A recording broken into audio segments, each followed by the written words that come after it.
ঠিক সকাল 11টা খবর দিন ভরের শুরুতেই আজ বীরভূমের দিকে নজর রাখতেই হবে, কারণ আজ বীরভূমে অভিষেক বন্দ্যোপাধ্যায় আবার জিতবে বাংলা কর্মসূচি। আর সেই কর্মসূচিতে আজ অভিষেক বন্দ্যোপাধ্যায় বারুইপুর আলিপুর দুয়ারের পর আজ বীরভূমে তারাপীঠে পুজোর পর রামপুরহাটে সভা করবেন অভিষেক বন্দ্যোপাধ্যায়।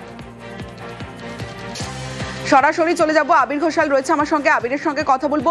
আবির, কয়েকদিন আগে আমরা দেখেছিলাম বিভিন্ন জেলার কোঅর্ডিনেটরদের তালিকা প্রকাশ করা হয়েছিল, সেখানে বীরভূমে কোর কমিটিতেই আস্থা রাখা হয়েছিল এবং সেখানেই আজ অভিষেক বন্দ্যোপাধ্যায় ঠিক কি বার্তা দিতে পারে?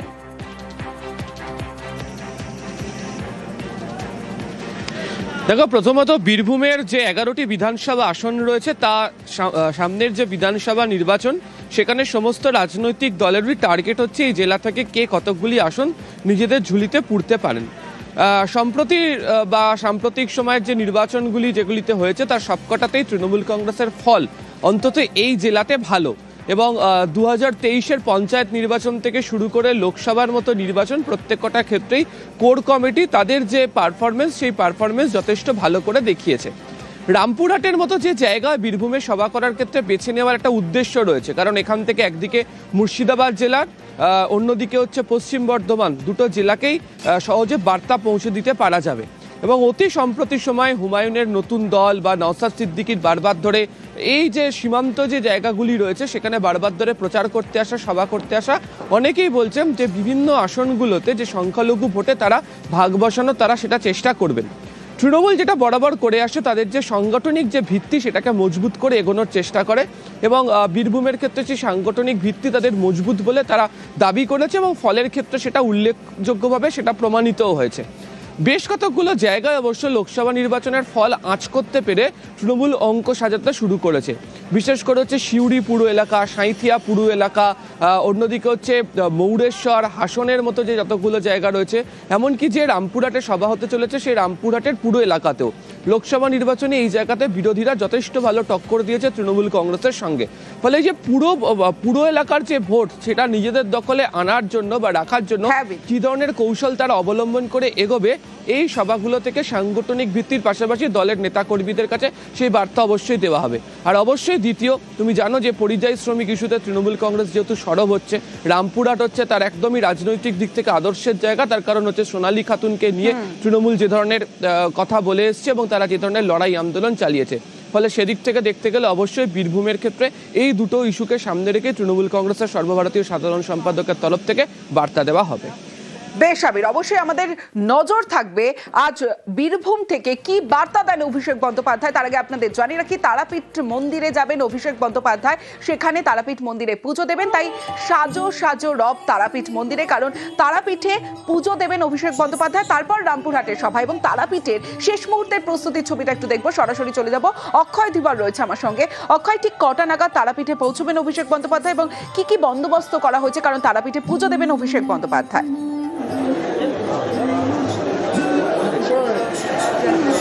দেখো, তোমাকে জেনে রাখি, অভিষেক বন্দ্যোপাধ্যায় বীরভূম সফর এলেই তারাপীঠ একদম আসেন ছুটে।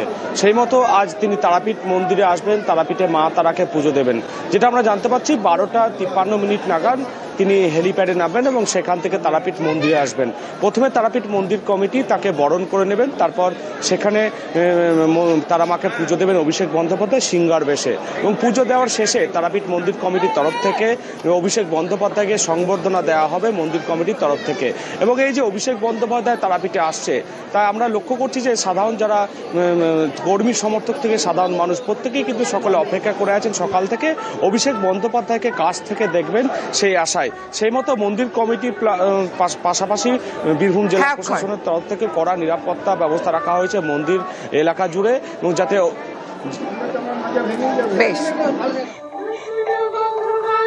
মাকে পুজো দিয়ে এখানে মিনিট 20 থেকে তারপর বেরিয়ে যাবেন। এবং সেই জন্য যে সমস্ত ব্যবস্থা প্রশাসনিক থেকে টিআরডি থেকে যেসব নির্দেশ আমাদেরকে দেওয়া হয়েছিল মন্দির কমিটিকে, মোটামুটি সম্পূর্ণ কাজ প্রায় সম্পূর্ণ অবস্থায় আছে। উনি ঢুকলে আমরা মন্দির কমিটি, মন্দিরের সেবাদারা তাকে বরণ করে নেব। পুজো ব্যবস্থা করার পর আমাদের মন্দির অফিসে তাকে আমাদের মন্দির কমিটির তরফ থেকে, সেবায়তদের তরফ থেকে একটা সংবর্ধনা দেওয়া হবে। মানে আমরা যেটা শুনেছি উনি পুজো দেবেন, তার মধ্যে মায়ের যে সিঙ্গার পুজো হয়, সিঙ্গার পুজো মাকে করাবেন এবং সারা বাংলার মানুষের জন্য, দেশের মানুষের মঙ্গল কামনায় তিনি পুজো করাতে আসছেন তারাপীঠ মন্দিরে। সোনালী খাতুন আজ তার সঙ্গেও দেখা করবেন অভিষেক বন্দ্যোপাধ্যায়। হাসপাতালে গিয়ে দেখা করবেন কে সোনালী খাতুন, যাকে বাংলাদেশি তকমা দিয়ে জোর করে সীমান্ত পার করানো হয়েছিল গর্ভের সন্তান নিয়েই। সেখানে 6 মাসের লড়াই। বীরভূমের বাড়িতে ফিরেছেন ডিসেম্বরে। সোমবার সোনালী মা হয়েছেন, জন্ম দিয়েছেন পুত্র সন্তানের। আমি অনুরোধ করছি কি মুখ্যমন্ত্রী আমার ছেলে হোক চাই মেয়ে হোক, তেমনি আমার ছেলের নাম রাখি মুখ্যমন্ত্রী। বীরভূমের মুরারইয়ের বাসিন্দা সোনালী খাতুন। 26শে জুন বাংলাদেশি তকমা দিয়ে জোর করে তাকে ওপারে পাঠিয়ে দেওয়া হয় বলে অভিযোগ। তখন সোনালী অন্তঃসত্ত্বা। এরপর দীর্ঘ লড়াই। ডিসেম্বরে তিনি বাড়ি ফেরেন। সেই সোনালী সোমবার মা হলেন, জন্ম দিয়েছেন ছেলের। ভালো লাগছে, আনন্দ লাগছে। নাম তো আপনার মেয়ের ইচ্ছা আছে মুখ্যমন্ত্রী দেবে? হ্যাঁ, ওই লাগবে নাম, আমরা নাম রাখবো না। কে রাখবে? মমতা ব্যানার্জি। এখন কেমন আছে মা ছেলে? সব ঠিক আছে। মুরারইয়ের 2 নম্বর ব্লকের পায়করের বাসিন্দা সোনালী খাতুন দিল্লি রোহিণীতে পরিযায়ী শ্রমিকের কাজ করতেন। সেখানে বাংলাদেশি সন্দেহে অন্তঃসত্ত্বা সোনালীকে আটক করে পুলিশ। অভিযোগ, 26শে জুন সোনালী তার ছেলে ও স্বামী সহ 6 জনকে জোর করে পাঠিয়ে দেওয়া হয় বাংলাদেশে। এ নিয়ে জল গড়ায় আদালতে, প্রথমে কলকাতা হাইকোর্ট, তারপরে সুপ্রিম কোর্ট। 1 ডিসেম্বর বাংলাদেশের আদালত জামিন দেয়। সেদিনই জেল থেকে মুক্তি পান সোনালীরা। এরপর 5 ডিসেম্বর প্রায় 6 মাস অপেক্ষা শেষে মালদার মহদীপুর সীমান্ত হয়ে দেশে ফেরেন অন্তঃসত্ত্বা সোনালী খাতুন, সঙ্গে 8 বছরের ছেলে। 6 ডিসেম্বর পায়করের বাড়িতে ফেরেন সোনালী। রবিবার রাতে অন্তঃসত্ত্বা সোনালীকে ভর্তি করা হয় রামপুরহাট মেডিকেলে। সেখানেই আরেক ছেলের জন্ম দিয়েছেন। সোনালী খাতুন এবং তার পরিবার চেয়েছিল তার সন্তান যেন বাংলার মাটিতে জন্মগ্রহণ করে এবং আমাদের বীরভূম মাটিতে জন্মগ্রহণ করে, সেটা হয়েছে আজকে। তার জন্য আমরা খুব আনন্দিত আজকে। সোনালী এবং তার ছেলে দেশে ফিরেছেন, তবে বাংলাদেশে রয়ে গিয়েছেন আরও 4 জন। সোনালীর স্বামী দানিশ শেখ, প্রতিবেশী সুইটি বিবি এবং তার 2 ছেলে, দুজনেই শিশু। এদের দেশে ফেরানো নিয়ে কেন্দ্রকে মানবিক হতে বলেছে সুপ্রিম কোর্ট। জামাই ফিরে আসেনি, এটাই কষ্ট আছে। জামাইয়ের সঙ্গে 3ও আছে, 4 জনেরই জরুরত। 4 জনও খুব কষ্ট হয়েছে ওরা। স্বামীকে ছাড়াই 1 ছেলেকে নিয়ে দেশে ফিরতে হয়েছে। সোনালী লড়েছেন, এখন কোলে আরেক ছেলে। সন্তানদের নিয়ে স্বামীর অপেক্ষায় সোনালী। বীরভূম থেকে অক্ষয় ধীবর, নিউজ 18 বাংলা। এবার আসছি অন্যান্য খবরে। শিলিগুড়িতে এসআইআর শুনানিতে গিয়ে অসুস্থ। শুনানি কেন্দ্রেই অসুস্থ 77 বছরের বৃদ্ধ। অসুস্থ অবস্থাতেই বৃদ্ধের শুনানি। পার্থ রয়েছে আমার সঙ্গে, পার্থর সঙ্গে কথা বলবো। পার্থ, কমিশনের নির্দেশের পরও ছবিটা কেন বদলালো না শিলিগুড়িতে? এই নিয়ে কিন্তু প্রশ্ন উঠেছে। একদিকে যেমন এই বৃদ্ধের পরিবার প্রশ্ন তুলছেন, একইভাবে কিন্তু শিলিগুড়ি পৌরসভা মেয়র পরিষদ সদস্য তিনিও কিন্তু একই অভিযোগ তুলেছেন যে এইসব ক্ষেত্রে বয়স্কদের ক্ষেত্রে শুনানিটা কেন তাদের বাড়িতে এসে করা হচ্ছে না। আর তার জেরেই কিন্তু এই ধরনের ঘটনা ঘটছে গোটা রাজ্য জুড়ে। ছবিটা কিন্তু তারপরও বদলায়নি কমিশনের নির্দেশের পরও। গতকাল যখন হিয়ারিং এ যান এই বৃদ্ধ, সেখানে গিয়ে তিনি অসুস্থ বোধ করেন এবং তাকে তৎক্ষণাৎ সেখানে শুয়ে দেওয়া হয়, শুয়ে রাখা হয় এবং তারপরে তার শুনানি হয়। এবং তার শুনানি শেষে এটাকে দ্রুত চিকিৎসকের কাছে নিয়ে যাওয়া হয় এবং অন্যান্য পরীক্ষা করা হয় এবং তাতে কিন্তু তার হার্টের অসুখও ধরা পড়েছে এবং যথেষ্ট উদ্বিগ্ন এনে তার পরিবার এবং বেশ বোঝা যাচ্ছে পার্থ। এখানে গিয়ে হঠাৎ সাডেন, আমি তো সুস্থই ছিলাম, বাড়িতে ওখানে কাউন্সিলর ম্যাডাম গাড়ি দিয়ে পাঠিয়ে দিয়েছে। হঠাৎ প্রেশারটা তো ফ্লাকচুয়েট করতোই, ফ্লাকচুয়েট করতো, তো হঠাৎ ফ্লাকচুয়েট করে গেছে ওখানে যাওয়ার পরে। তো শরীর অনেক দিন থেকেই খারাপ। হিয়ারিং এ যাই, হিয়ারিং এ যাওয়ার পর ওনার শরীরটা হঠাৎ করে প্রেশারটা ডাউন হয়ে যায়। না, ভিড় ছিল না, যথেষ্ট যারা ছিল ওনারা কোঅপারেটিভ ছিল। কেন কি ওনারা দেখার সাথে সাথেই বলেছে যে ওনাকে আগে করিয়ে দিন। যারা অসুস্থ বাড়িতে এসে একটু সার্ভিসটা দিলে ভালো হয় আর কি। বাংলার এসআইআর নিয়ে আজ ফের দিল্লিতে বৈঠক। নির্বাচন কমিশনে আজ জোড়া বৈঠকে সিইও। আরো একবার জানিয়ে রাখি, বাংলার এসআইআর নিয়ে আজ ফের দিল্লিতে বৈঠক। কেন এই বৈঠক জানাবে সোমরাজ রয়েছে আমার সঙ্গে। সোমরাজ, দেখো, সময়সীমার মধ্যেই এসআইআর শেষ করতে হবে, শুনানি প্রক্রিয়াও শেষ করতে হবে এবং চূড়ান্ত ভোটার তালিকা প্রকাশও করতে হবে। সময়সীমার দিকে লক্ষ্য রেখেই আজকে জোড়া বৈঠক হতে চলেছে দিল্লিতে জাতীয় নির্বাচন কমিশনে। তুমি জানো ইতিমধ্যে রাজ্যের মুখ্য নির্বাচনী আধিকারিক মনোজ কুমার আগরওয়াল তিনি নিজে দিল্লিতে রয়েছেন। দিল্লিতে থেকেই তিনি প্রথমত দুপুর 1টা থেকে যে বৈঠকটি রাখা হয়েছে জাতীয় নির্বাচন কমিশনের তরফে, সেখানে প্রত্যেকটি জেলা শাসকরা ভার্চুয়ালি উপস্থিত থাকবেন, কলকাতা থেকেও কমিশনার আধিকারিকরা থাকবেন। মূলত শুনানি প্রক্রিয়া যাতে দ্রুত শেষ করা যায় এবং কি কি পদ্ধতিগত জটিলতা তৈরি হচ্ছে, বিশেষ করে প্রযুক্তিগত জটিলতা কি কি তৈরি হচ্ছে এবং জেলা শাসকরা কত তাড়াতাড়ি কাজ শেষ করতে পারবেন তা নিয়ে মূলত আলোচনা করতে দুপুর 1টা থেকে বৈঠক ডাকা হয়েছে বলে কমিশন সূত্রে খবর। এবং তারপর দুপুর 3টে থেকে আরো একটি বৈঠক ডাকা হয়েছে, যে বৈঠকে লজিক্যাল ডিসক্রিপেন্সি নিয়ে আলোচনা হবে। তুমি জানো ইতিমধ্যে লজিক্যাল ডিসক্রিপেন্সির মধ্যে থাকা সংখ্যা, সেই সংখ্যা 1,38,00,000 থেকে কমে প্রায় 89 লাখের কাছাকাছি হয়েছে। লজিক্যাল ডিসক্রিপেন্সির মধ্যে যেহেতু একাধিক ভোটারদের নাম রয়েছে, ফলত সেই জায়গায় দাঁড়িয়ে প্রায় 89 লক্ষ ভোটারকে কিভাবে শুনানিতে ডাকা হবে বা সেই সংখ্যা আরো কিভাবে কমানো যায় নাকি, যেহেতু অনেকেরই নামের পদবিতেও ভুল থাকার জন্য লজিক্যাল ডিসক্রিপেন্সির আওতায় পড়েছে, গোটা বিষয়টি নিয়েও বৈঠক হবে। এবং পাশাপাশি বুথ, যে বিধানসভা ভোটকে সামনে রেখে যে বুথের সংখ্যা বাড়বে, সেই বুথের সংখ্যা বাড়া নিয়েও এই বৈঠকটি হবে। ফলত দুপুর 1টা এবং দুপুর 3টে দুটি জোড়া বৈঠক আজ দিল্লিতে জাতীয় নির্বাচন কমিশন হতে চলেছে রাজ্যের মুখ্য নির্বাচনী আধিকারিকের সঙ্গে।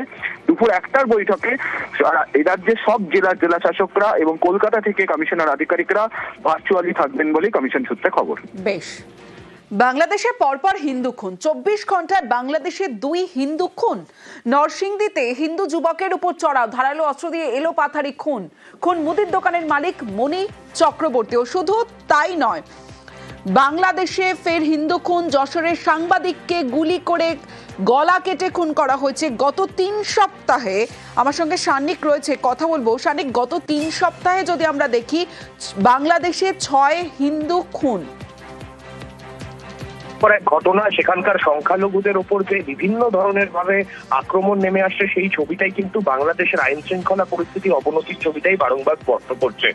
একদিকে আমরা যে ছবি দেখতে পেলাম, এক কারখানার মালিক 45 বছর বয়স তাকে গতকাল গুলি করে খুন করা হয়, সেই ছবি বাংলাদেশ থেকে সামনে এসেছে। সেখান থেকে জানতে পারা যাচ্ছে সেই ব্যক্তি সেখানে স্থানীয় একটি নিউজ পেপার চালাতেন, তিনি সম্পাদকীয় বিভাগের দায়িত্বে ছিলেন এবং সেই কারণেই তার উপর আক্রোশ ছিল বলে কিছু দুষ্কৃতী তেমনটাই জানা গিয়েছে। সেই গোটা ঘটনাতেও এখনো পর্যন্ত বাংলাদেশ পুলিশ যেমন কাউকে গ্রেফতার করতে পারেনি। পাশাপাশি নরসিংদীর যে ঘটনার কথা বলছিলে, সেখানেও এক মুদি দোকানের মালিক, তার উপরে আক্রমণ নেমে এসছে, তাকে ধারালো অস্ত্র দিয়ে খুন করা হয়, সেই ছবিটাও কিন্তু সামনে এসছে। আমরা দেখেছি দীপুচন্দ্র দাসের ঘটনার পর থেকেই বাংলাদেশে বারংবার বিভিন্ন ভাবে নৃশংস খুনের ঘটনা ঘটছে, সংখ্যালঘুদেরকে খুনের ঘটনা ঘটছে। তমশ্রী, বেশ।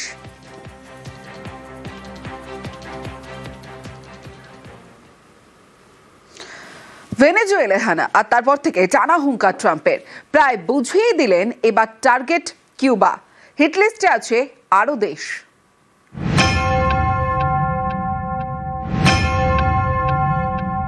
Cuba looks like it's ready to fall. I don't know if they're going to hold out.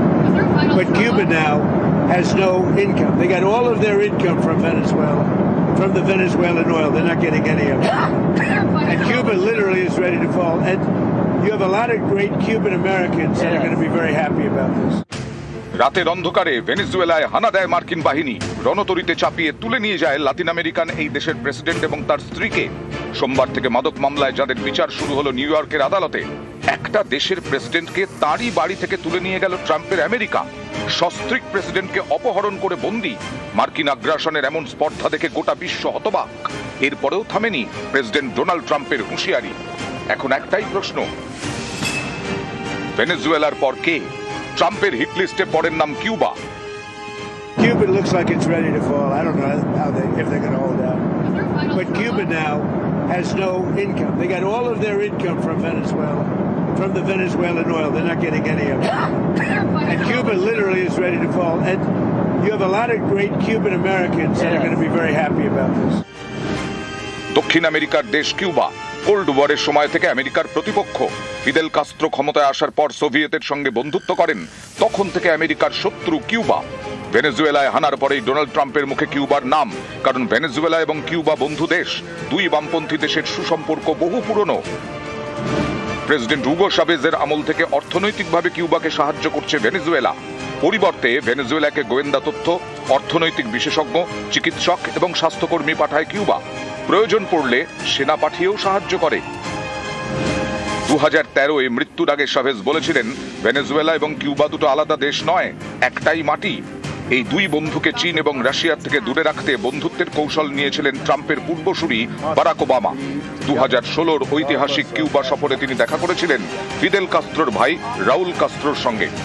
ওবামার উল্টো পথে হেঁটে সেই কিউবাকেই হুঁশিয়ারি ট্রাম্পের।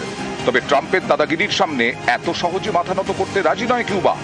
রবিবার হাভানায় মার্কিন দূতাবাসের সামনে সভা করেন কিউবার প্রেসিডেন্ট মিগুয়েল দিয়াজ। তিনি বার্তা দেন, এত সহজে জমি ছাড়া হবে না।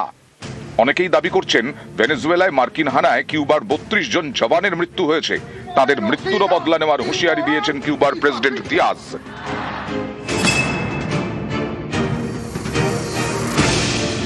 শুধু কিউবা নয়, ট্রাম্পের নিশানায় লাতিন আমেরিকার একাধিক দেশ, Colombia, Mexico.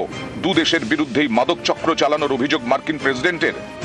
Colombia is very sick too, run by a sick man who likes making cocaine and selling it to the United States, and he's not going to be doing it very long, let me tell you. What does that mean? He's not going to be doing it very long. He's not doing it very long. He has cocaine mills and cocaine factories. He's not going to be doing it very long. So there will be an operation by the U.S. and It sounds good to me. Secretary Rubio mentioned. You know why? Because they kill a lot of people. ট্রাম্পের এই হুমকির পর মুখ খুলেছেন কলম্বিয়ার president Gustavo petro. Social মিডিয়ায় দীর্ঘ post করে তিনি দাবি করেছেন, গত কয়েক বছরে বিশ্বে সবথেকে বেশি মাদক বাজেয়াপ্ত করেছে তার সরকার। কোকেনের ওয়াল স্ট্রিট বলে পরিচিত এলাকাকে তিনি নিশ্চিহ্ন করে দিয়েছেন। খনিজে ভরপুর গ্রিনল্যান্ড দীর্ঘ সময় ধরেই ট্রাম্পের রাডারে। বরাবরই গ্রিনল্যান্ডকে দখল করার হুঁশিয়ারি দিয়েছেন ট্রাম্প। সম্প্রতি ট্রাম্প শিবিরের এক ঘনিষ্ঠ মার্কিন পতাকায় মোড়া গ্রিনল্যান্ডের ছবি সোশ্যাল মিডিয়ায় পোস্ট করেন। মার্কিন আগ্রাসনের মুখে রুখে দাঁড়ানোর হুঙ্কার দিয়েছেন গ্রিনল্যান্ডের প্রধানমন্ত্রী মেট ফ্রেডরিকসনও।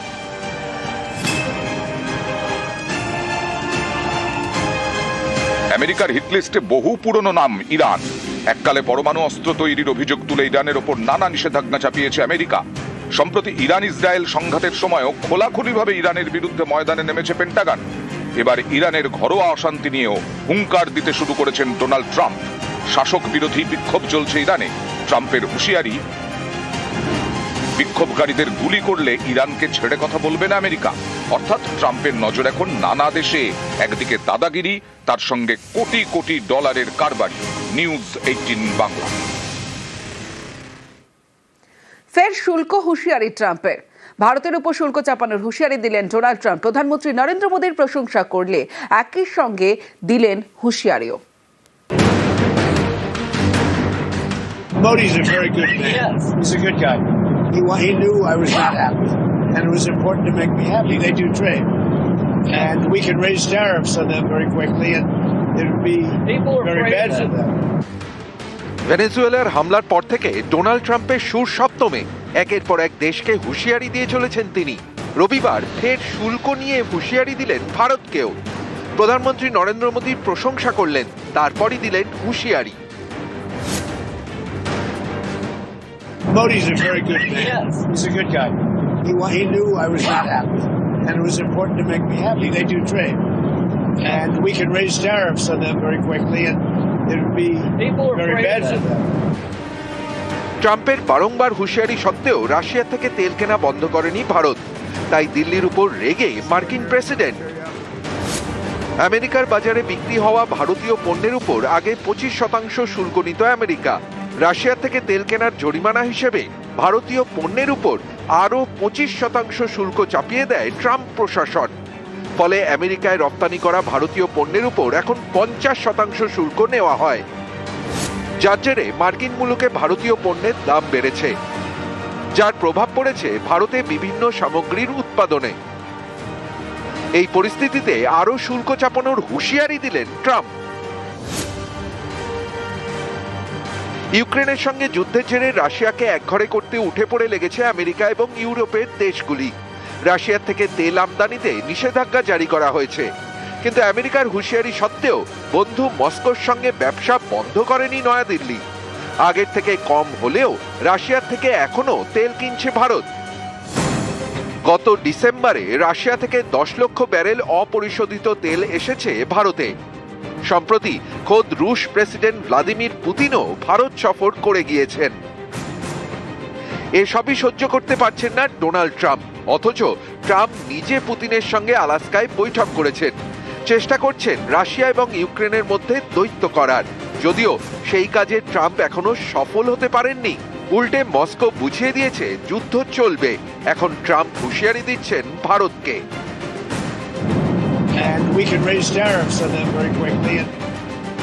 নিউজ 18 বাংলা। কুলতলিতে নাবালিকার বিয়ে রুখল পুলিশ। নাবালিকাকে বিয়ে করতে গিয়ে জালে যুবক। বহরুতে পুলিশি অভিযান আর সেই পুলিশি তৎপরতায় জালে পাত্র সহ 4। শিশু কল্যাণ দপ্তরের উদ্যোগে রুখল বিয়ে।